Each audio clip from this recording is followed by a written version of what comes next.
Okay, hello everyone.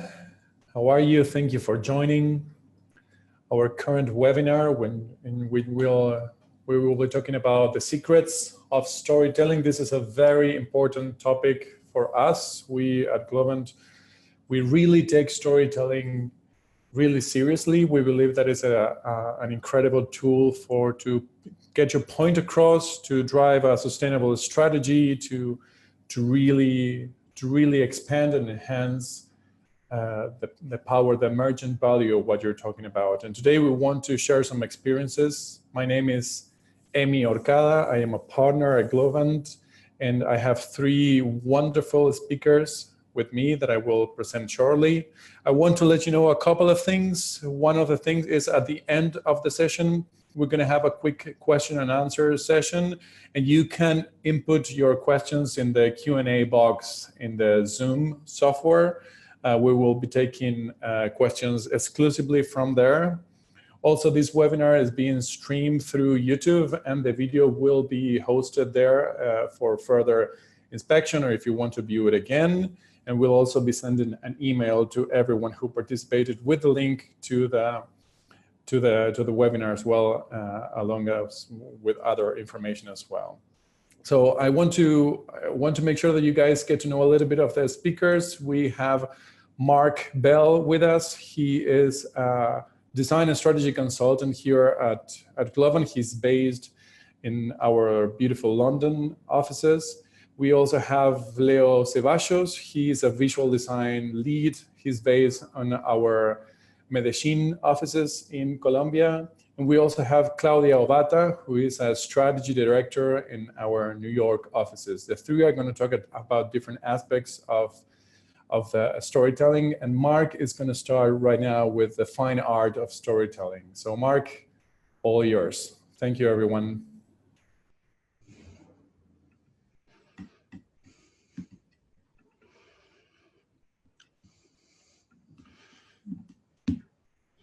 Good afternoon, and thank you for the introduction, Emi. Before I introduce myself further, I just want to open with three very famous books and their opening lines. So firstly, Hell knew before he'd been in Brighton 3 hours that they meant to murder him.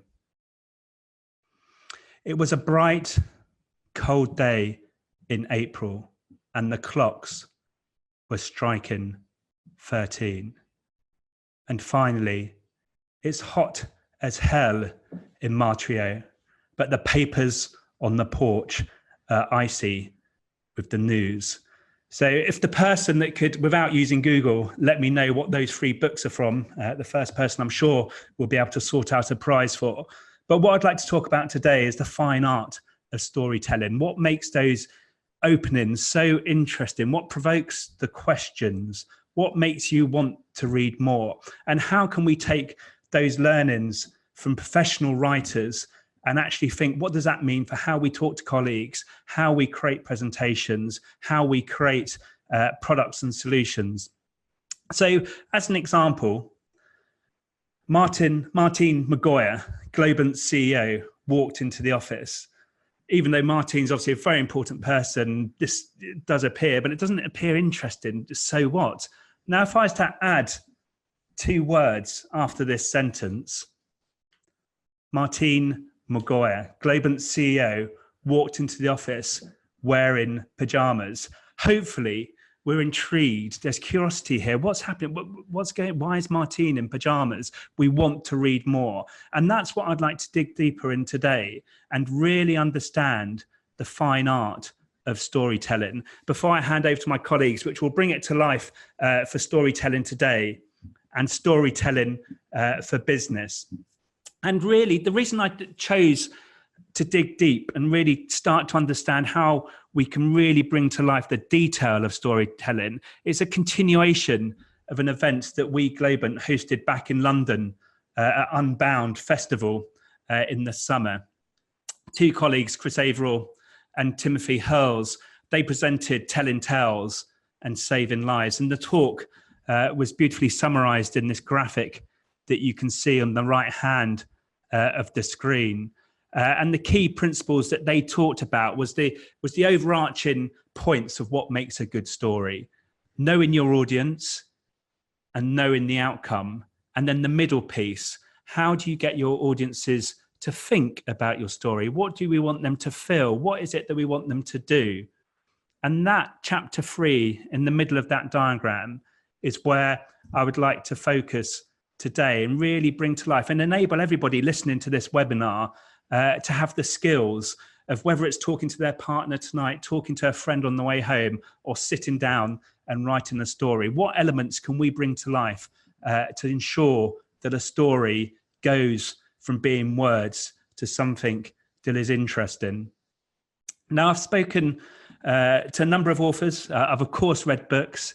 I've listened to podcasts, and I've summarized all that thinking, I believe, into 3 areas of what every story needs to contain to ensure that when we tell stories, they're effective. They want people to read on. They want people to ask questions. Now, those 3 areas is curiosity, eccentricity, and conflict. Of course, a lot more goes into story. There's characters, there's events, there's happiness. But I think every story, from my understanding, has to contain these 3 elements: curiosity, eccentricity, and conflict. So over the next 5 minutes, I'd just like to talk about each of those and give an example, both from literature, but also, and probably most importantly for the purpose of this webinar, give ideas of what that then can mean for everyday storytelling that we all experience. So starting with curiosity, it's described nicely here as a strong desire to know or learn something. It's the point that I made earlier about how do you put something down that makes people want to know more, want to learn something, want to start asking questions. And in 2003, an author, Mark Haddon, wrote a book, surprisingly enough, The Curious Instant of the Dog in the Nighttime. And he too had an opening line. It was 7 minutes after midnight. The dog was lying on the grass in the middle of the lawn in front of Mrs. Shear's house. Its eyes were closed. And within that one sentence or 2 sentences, there is so much curiosity that's been generated. It wasn't just midnight, it was 7 minutes past. The dog wasn't just lying on the grass, it had its eyes closed. Was it dead? Was it alive? Who was Mrs. Shears? And straight away, you can see how curiosity has come to life to make you want to read more and return the page. But how can we take this idea of curiosity and apply it to our own lives, our own work? And funny enough, I was in the supermarket not that long ago, and I picked a product off the shelf, and I turned it around, and there before me was a curious story. That product was Marmite. I know it's not known the world over, but for those that don't know it, some would say they love it, others would say they hate it, but it's a spread that you put typically on toast. But in this case, Marmite had launched a slightly different product called Marmite XO. And this is what they wrote on the back of their packet. Using 4 specially selected yeast sources, our master blender has crafted the secret Marmite recipe and matured it 4 times longer to create a Marmite so strong and full-bodied, it can only be for the most devoted of lovers.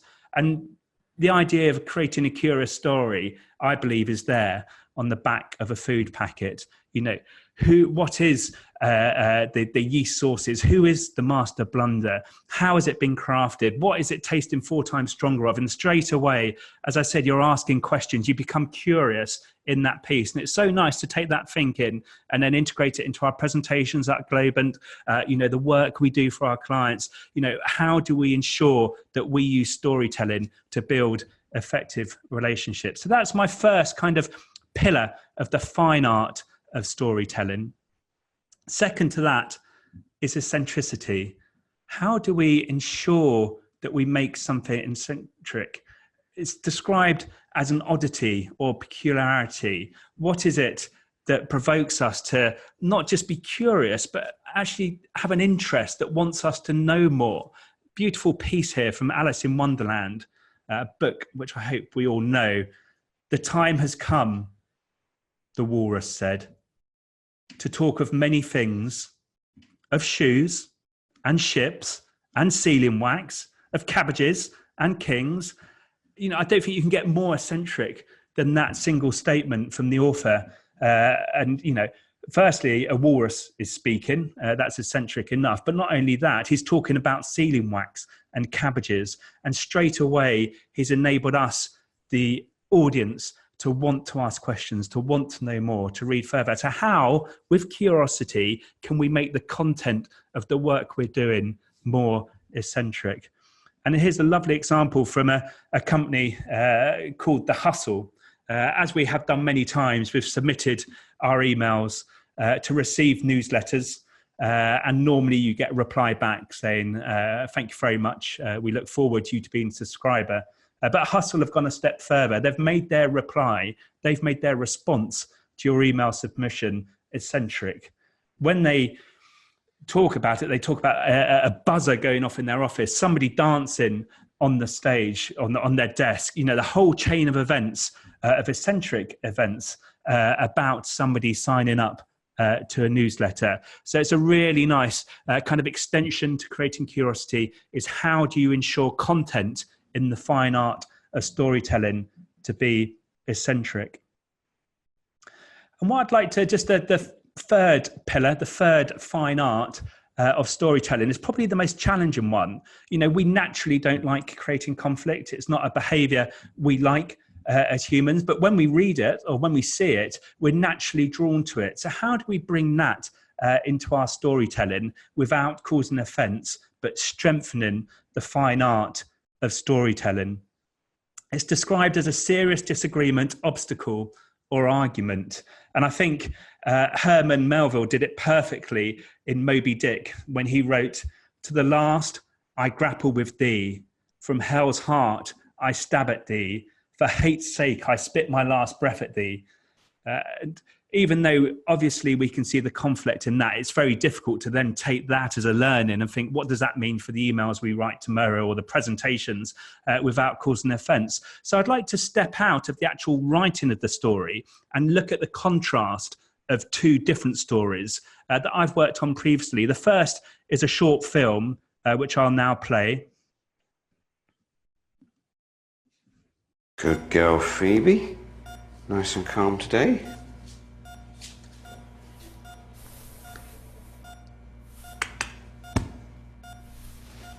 Karen, I've got a cat with no pulse here. I need adrenaline and an IV line. Quick as you can, please.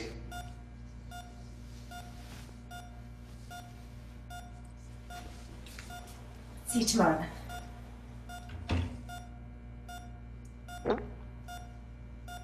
Now that's a story of a lot of humour, and I'd like to play now a conflicting story that has the same outcome. We are defined by what we've seen. Good evening, Trevor McDonald, ITM, Johannesburg. I've witnessed moments which are beyond any descriptive power.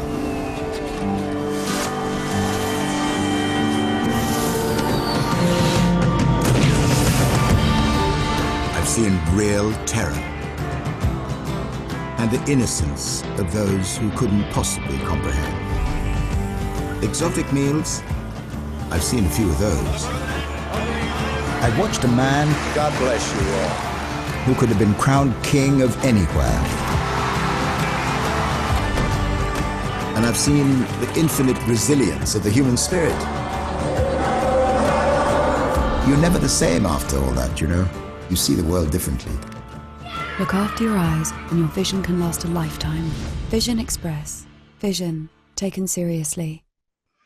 Now, what we have there is two very different stories. You can obviously see conflict in that second story, but the point I'd like to make about conflict in storytelling is the positioning between the two. They were both arguably doing the same thing, asking you to go for an eye test, asking you to purchase glasses. But what Vision Express, the second story I showed there, did was they looked at Specsavers and they thought, how can we create conflict here? Specsavers was all about taking the mickey out of people with poor eyesight. Now, the enemy to that is actually, we shouldn't be taking the mickey. We should be taking our eyesight seriously. And when we talk about conflict within storytelling, I think that's a really important element, along with curiosity and eccentricity, is about how we create engaging stories.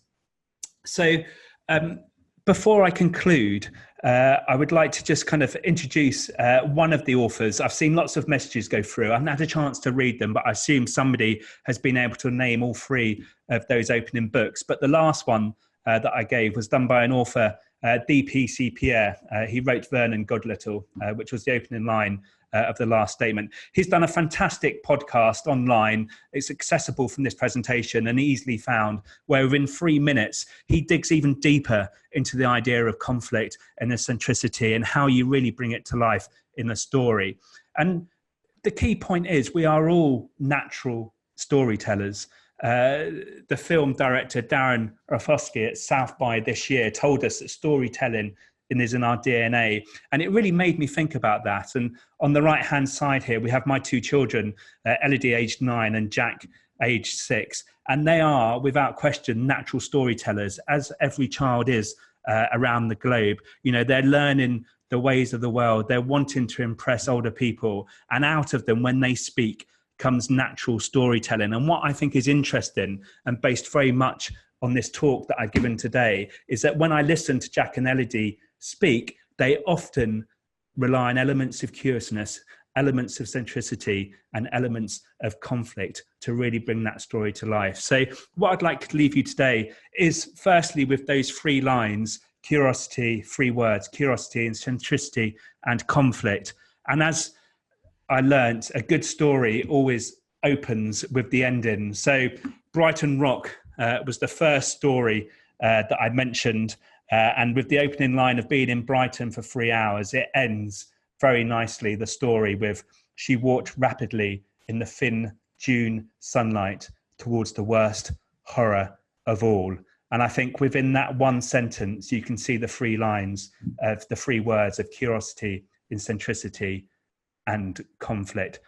So I'm going to pause there and hand back to Emmy and to the next speaker. But hopefully I've brought to life the fine art of storytelling and making sure that when we write that next email, when we have that next conversation with somebody tonight on the bus, or when we wake up tomorrow morning, when we create the first presentation, is that we always think about those 3 words and to create great stories from them.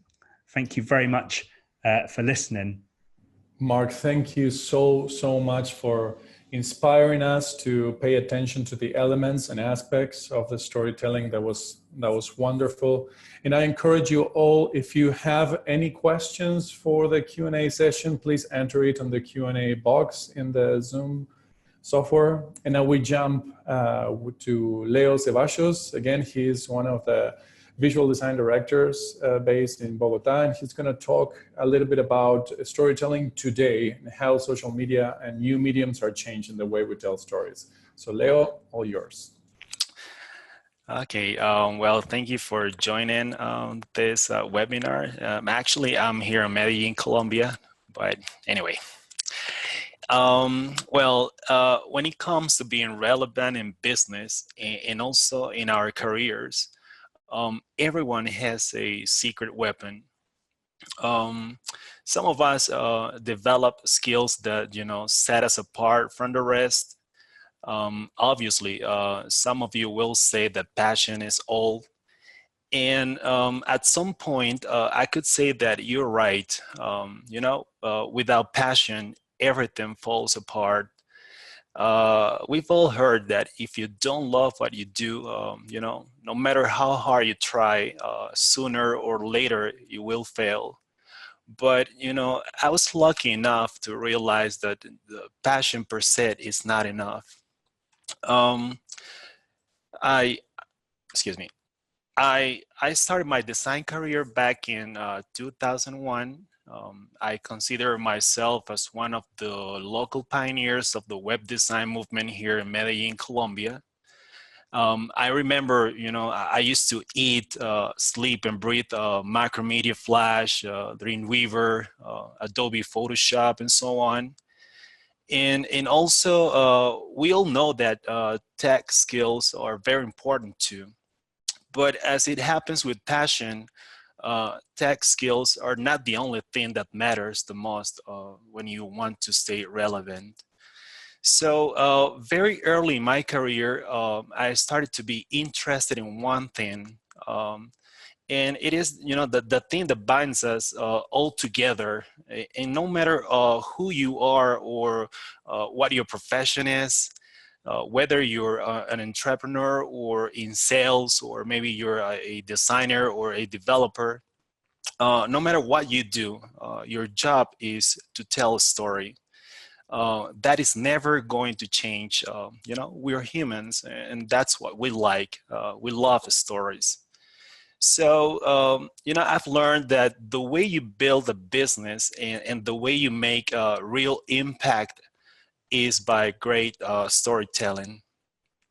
But, the biggest problem right now in general is that the far majority of people in business organizations, in media companies, all across the board, are storytelling like it's the early 2000s. Today, companies are still trying to tell stories on billboards. In a world where people are scrolling on their phones when stuck in traffic, it's insane how companies are spending millions of dollars ineffectively when people are not even looking at the freaking road. And as Mark said, we're all storytellers, and the notion of storytelling hasn't changed, but the mediums through which we tell the stories have.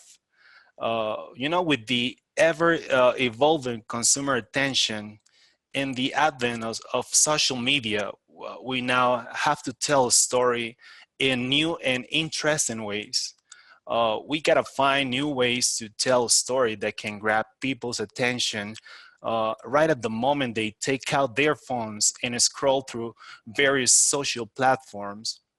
That's the game we're playing now. That's what we have to focus our energy on. So, the media landscape hasn't completely changed.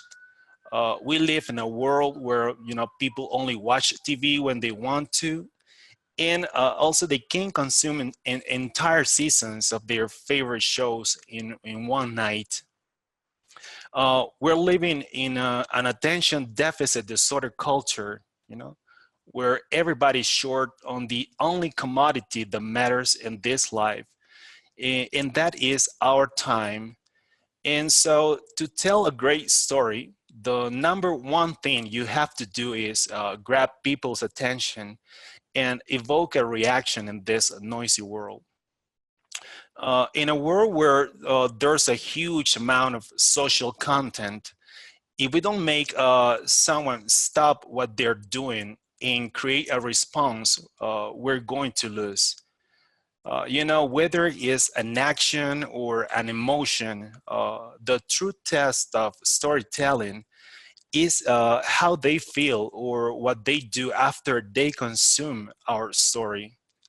So I'm here to tell you 3 tips for better storytelling in 2018. That's it, no big deal. So the first tip is about reverse engineering. My whole career has been predicated on reverse engineering people's attention. Observing and following people I want to tell a story to, and figuring out what they like, what their interests are, analyzing the emotional threads that drive them, and exploiting all that info is what I've been doing in the last few years. So when you start exploiting those insights and start creating stories around it, you will see that it works like magic. And in 2018, this has become an easier task than ever. Now you don't have to perform, an expensive market research to get all that data. So let me give you a great piece of advice. If you really want to know your audience, you can go to Facebook, Instagram, or Twitter and search right here. So this is the whole human behavior condensed in a few characters. So stop being so romantic and start figuring out the way the world actually works right now, and reverse engineer it. The second tip is, I always say content is king, but context is God. And banner ads, billboards, and maybe $2 million commercials are not the only things we can do now. And so we have this other avenue where we have to start respecting the nuances of the new platforms. And listen, I'm not here to pick on outdoor media, or maybe print, radio, or televisions, because it's just too easy. I can pick on digital too. Even the way digital works has completely changed. Think about Google AdWords. It has started to decline a few years ago. Email marketing, down. Banner ads in YouTube pre-rolls, completely down. So, back in 2001, email marketing was huge. So how many people today will use email marketing as their number 1 strategy? The answer is obvious, no one. So things have changed. It's impossible to repeat, the 89, 90 open rate we had in 2001 with, 4,100 people distribution list. And you know why this happens? Because digital companies ruin everything. I mean, as a proud member of this industry, that's what we do. When something new comes out, we ruin it. You can go look back at 2001 to 2008. I can say click rates on banner ads were, 10, 20, 30%. Now, if you get 0.01%, you're a hero. So, attention changes, tools change, the mediums in which we storytell continue to change too. So what are companies doing now on social networks? They're using them as, distribution platforms too. So now everybody's trying to sell garbage there too. So we're ruining it again. So if you don't have a strong understanding of why a user is on Instagram versus Twitter, then you're going to lose too. So you need to be storytelling differently on those platforms. You have to be giving them different visuals that are mapped to the psychology, not to the number of users that are there. So when you start looking at the data, you realize that, posting the same thing across every channel doesn't work. You post the same exact thing at the same exact time on 2 different networks that incentivize different behaviors, and you will lose. So when you think about Facebook, Pinterest, Instagram, and Twitter, you have to understand that they are very, very different. Again, reverse engineering what they are there and start creating accordingly. So remember, content is king, but context is God. And the final tip is bring value, then ask. That's called the thank you economy now. So, we're living through a major culture shift, and the only thing we should care about is where people's attention actually is. We have to get out of this silly thought of awareness, and we have to start getting to emotional attention. Are we actually bringing them value? Do we actually talk to them about, what they want in the spheres in which they actually are? It's not about advertising. It's about, bringing value in the sphere. So you don't need a business objective for every story you create, because we live in a world now where it's not just about campaigns, where you only have 2 or 3 minutes to spend all of your money. Right now, we live in a world where we're doing it every day, all day, from every angle. So we have the creative freedom to actually act human and bring a little value. So you can, be funny, bring value, respond, engage, bring value, make it human, and make it newsworthy. So, a funny thing happens when you give a truckload of value up front. You guilt people into buying your product or service because, you evoke a reaction and you develop a relationship with them. So the thing you have to remember is that any content and story can work. It can be something serious, sentimental, funny, I don't know, it can be sad, educational, nostalgic, all of it works. You just have to accept this change and be open to storytelling on the new mediums and also formats of the moment. So that's it. Thank you very much. Thank you very much, Leo. Thank you for telling us a little bit of how storytelling is impacted by today's mediums. And also thank you for knowing that you live in Medellin, Colombia, not in Bogota. That was my mistake. I'm sorry.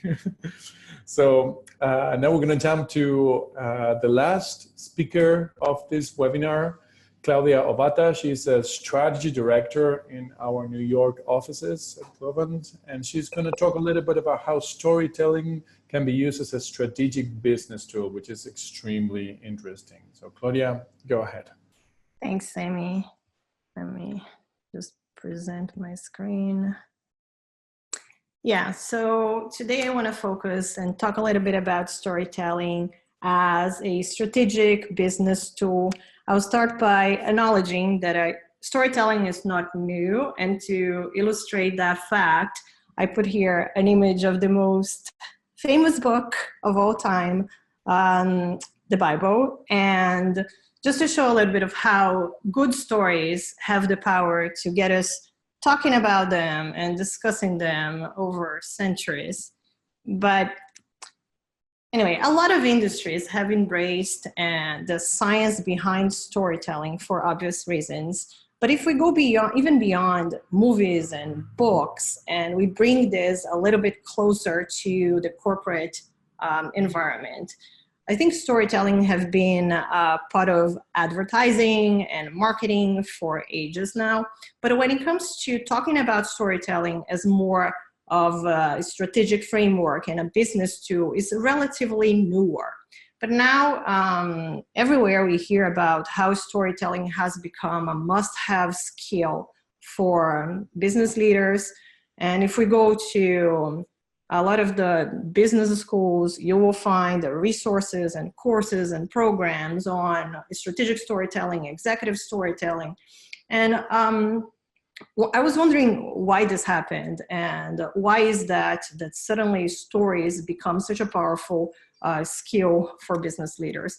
And I think it's because the stories actually influence decision-making and impact how people behave. So I did a little bit of digging into why that is. Not pretending to understand any more about neuroscience, but I've been reading about how stories connect with brain chemistry, and how when we hear a good story, something happens in our brain. So more specifically, if we're listening to something that is an emotional and engaging story, pretty much three components will be released in our brains, and will impact how we process that information. The first one is cortisol, and what it does is it will impact how we pay attention to the story, how we focus, and it will help us formulate memory. It will define if we remember or we don't remember the message that we're hearing.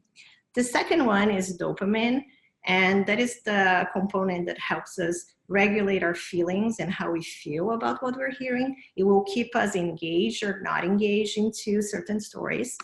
And the last one is oxytocin. And oxytocin is the component that will define if we care about the characters, if we feel connected to the problems that they're facing, and pretty much define how we empathize with that, with the story that we're hearing. Combined, the three of them, cortisol, dopamine, and oxytocin, so impact how we process information, how we're processing the stories that we're hearing, and ultimately it will impact how we make decisions and how we behave in relation to what we just heard. So that, of course, can be powerful when it comes to business. And there's a few experiments that have been run. And I just thought it would be interesting, just for the sake of this webinar, to bring one illustrative example. And I'm going to use a water crisis as the topic. So let's imagine that we are dividing the audience of this webinar into 3 different groups. And I'm going to give the exact same facts and information to everyone. The only thing is that the format on what I present the information to each group will vary a little bit. So the first group, or group A, I'll just read the facts to them. So I'll talk about what are the countries and how many people have been impacted by the water problem. The group B, the second group, I'll again hand it over the same information, but in the format of charts and graphics. And the third group, group C, will listen to the same facts, but directly from Zoya, a woman from Africa who have been directly impacted by the problem of clean water.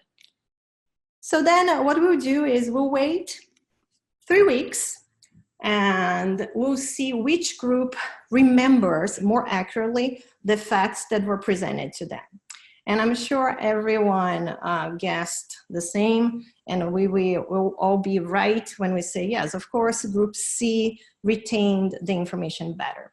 What has been, and we will be correct, what has been surprising for the scientists who are running some of those studies is that not only retention of the message is higher for group C, but also credibility. So when we ask participants, when they asked participants of each of the groups how they would rank the credibility of the information they received, also they were seeing that participants on group C were ranking it higher, how credible the source of information were compared to the other group control groups.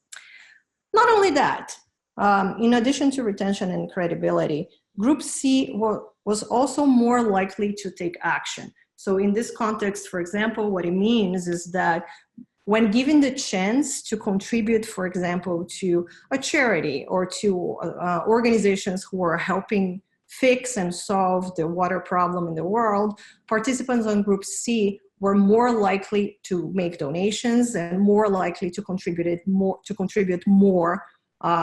to the cause than others, even though the information was exactly the same. So retention, credibility, and ability to impact actions are, of course, important for a lot of business leaders, and that's why storytelling is becoming a critical skill for that audience as well. And we're trying to leverage even more storytelling as a tool for people in different levels of the organization, be it in marketing or product or innovation, or if you're a C-level. There's in different occasions, we will be trying to influence some decisions, impact how people perceive ourselves and the work that we're doing, change behavior. So if you're in the middle of organizational change or cultural change, there's a lot of power in being able to tell the right stories. So you can drive action, you can give work purpose and meaning, so you can make teams inspired, make your message stick, and convert skeptics in the room. Well, I'm sure a lot of us have been through this situation, be it in big rooms and big audiences, or I'm sorry, Smaller meetings and smaller audiences, there's always a place when we're trying to do those things, and this is the expected outcome. And knowing how to tell good stories and the right stories can make a huge difference. But not all stories. So we keep saying we're all storytellers, and that's true, but not all stories are good, and not everyone knows how to build the right narrative for the right moments. So there's a few frameworks out there that will help us create those narratives. And I put here just one example, and I think they vary, but in essence, they talk about the same elements. So this one, for example, has 5 big components and elements that will make a good story, a good story. So you start with exposition, you expose the audience to your characters, to the context, to the, make you care about those people.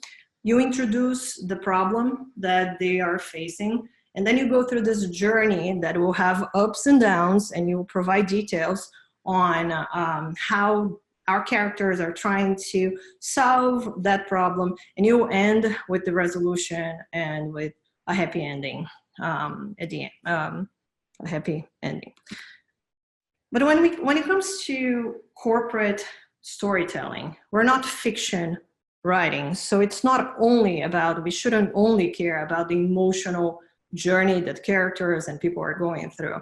We need to ask the question, how are we leveraging data to create even more compelling stories? And I think the convergence of data and facts with emotional storytelling is what makes executive and corporate stories so powerful.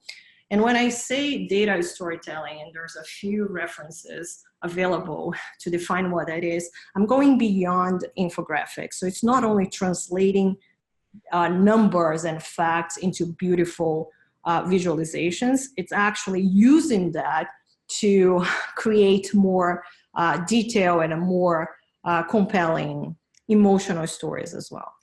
To give an example, I was recently, and my team as well, we were recently working with a client of ours, and what they were trying to do, a product team, what they were trying to do was to communicate the plan for a certain product to 2 different audiences. The first one, executives, leaders, explaining what the vision was for the product in the next 2 to 3 years, and why it was so important to keep the investment on those initiatives going. The second audience was the internal audience of designers and the developers building the product and keeping them motivated and engaged into why I'm working so hard to make those features and to make the release timelines and all of that. We started with something like this that I have on my screen right now. So a product roadmap. We had user stories documented in different documents and backlogs. But the reality is, because our goal, what we're trying to do is to get senior executives excited about what we're trying to build, and whoever is working on making it happen, excited about the meaning of why I'm working so hard, because I'm trying to not only do something that will benefit the business, but also will help solve a real customer problem. So in that sense, documents like this are not very inspiring. So the way we flipped the narrative was to present the same features from the customer's perspective. So then when you talk about the features, but you first introduce your characters. So again, you go through your narrative arc and you introduce what's happening with Sarah. What's the problem? She's very busy. She's trying to balance her daily life, family, kids, work, travel, and you introduce your product and those features over the course of the next 2-3 years, and how that is going to impact her life and make her life easier so she can do what matters most for her instead of trying to do whatever the product is trying to solve. Then you start to connect and to create that emotional impact that we were talking about before. So lastly, I would like to, so those are the expected outcomes when you're trying to flip data, pure data to into meaningful stories. But I would like to end with a quote from Paul Zak, who is a neuroeconomist and a professor. It's a quote that I like, and I think summarizes a little bit of what I'm trying to say here today, is when you want to motivate, persuade, or be remembered, start with a good story. It will capture people's hearts by first attracting their brains. So I think that's the end of my story today. Thank you very much. Thank you very much, Clau. And I wanted to follow up maybe with you, Clau, a little bit on a couple of questions. The first one is going through this experience that you were going in trying to understand how we engage and how we apply storytelling to business. What is your experience when you just run into one of these meetings when nobody actually wants to be in that meeting and nobody wants to be part of that conversation? Do you feel like not just by presenting the content in a personal way, but is there something that you can also do to flip their attention towards you, like with your body language and things like that, to maybe help your story go along? Yeah, so sorry. I think as with every audience, and I think Mark touched on this a little bit, it is what is it that would make your audience care about what you're saying, that will spark curiosity, that will make them feel intrigued by what you're saying. So finding that, so I think, and that's why I was saying, like, I think it's, everyone can tell stories, but you need to know what's the right story and how can you present in a way that will make that audience care about what you're saying. So the example that I was giving about that product team, I think it is the way you tell the story to the senior executives is not necessarily the same way you talk to designers and your development team. You need to find the right tone, if you're in person, as you said, Amy, so body language, how can you present yourself and the situation that you're trying to, the message that you're trying to convey in a way that takes into account who you are presenting the story to. Do you see these aspects of storytelling also impacting the way that we design digital products, not just in the planning and in the management of it, but actually inside the products, the way that we present the content, the way that we think about Absolutely. The flow of the experience? Yeah, absolutely. And I think, actually, I wasn't thinking on that, but yeah, you're absolutely right. I think if we're building a digital product, be it an app, a website, a campaign, or whatever that is, I think we always preach customer centricity and understanding who we're building something to. So here, when it comes to storytelling as a business tool, is the same thing. We should first try to understand what drives people and how you, and then you present the experience or the story or the narrative in the way that makes sense. Yeah. And lastly, what would you suggest to anybody who wants to learn a little bit more about storytelling? What do you think would be a good next step? Something that maybe they can read, consume, talk to about?